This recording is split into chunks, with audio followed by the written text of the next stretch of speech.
we're here with Soto, who fights Oscar de la Parra Friday night at 155. Now, before we ask you about what you think about the actual fight, how do you feel about the cause that you're fighting for? The cause? Oh, yeah, well, you know, I'm a Iraqi veteran. You know, I deployed to Iraq, and the whole time I was over there, I just wanted to come back and you know, do my thing, represent here, represent,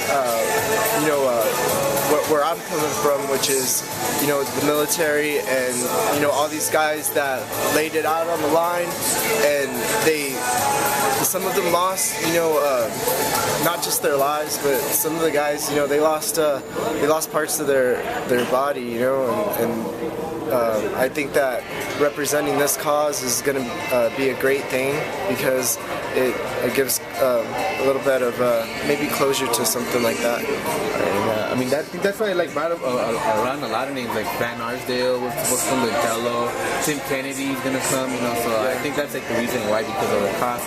Now, you know, onto like the fight itself, you know, we know Oscar de la Parra is like a really good kickboxer.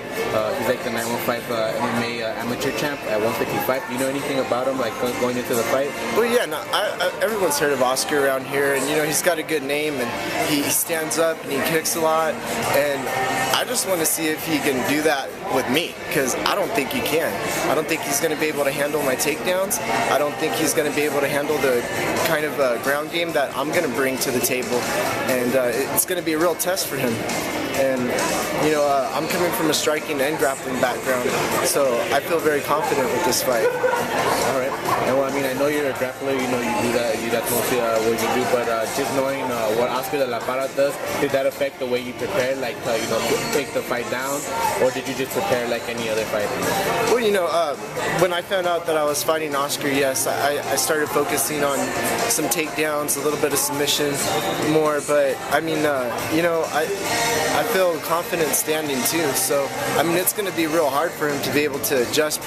As far as preparation goes, yeah, I mean, I've been sparring with some real good strikers in El Paso, some at Carolina Boxing Center. Joe Rodriguez, a real good trainer, and then I've also been training with the Army Combatives team, and we've been doing a lot of groundwork and stuff like that. Alright, well, I mean, it sounds like a classic, like, striker versus grappler. Now, you know, your first fight was a quick submission finish. How do you see this fight going? Is it going to be a quick one, or how do you see it going in your eyes? Well, I want to finish him in the first round, because if it goes longer than that, then, you know, I'm prepared for that too. But I don't. Honestly, I don't see it going past the first round. But, you know, tomorrow we'll be able to tell. All right. And, well, you're going to take it by submission then, right? That's what you'd like to do?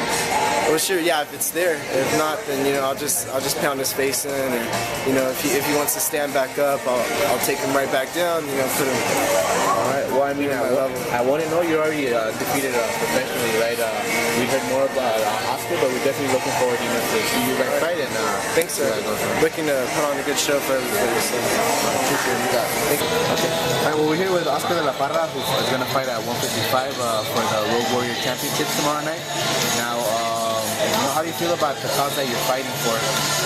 It's pretty good, actually. Putting something like this for the military. Those guys are always doing everything for us. If it wasn't for them, we wouldn't have our freedom like right now. I couldn't be doing what I like to be doing right now. You know, I would be doing something else. Because of them, man, I'm more than glad to do this for them, put a good show on them, and that's one of the things I'm going to do for sure, put a good show for the military. All right, man.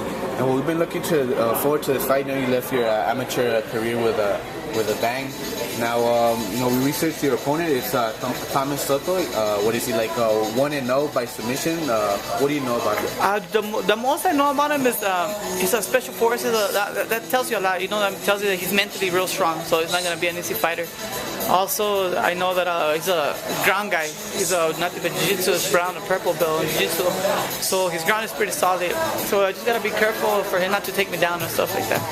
All right. Well, knowing this, did you prepare to avoid the ground? Or oh, yeah. We've been preparing. We've been wrestling with top-notch wrestlers, guys that have been to Iowa and stuff like that.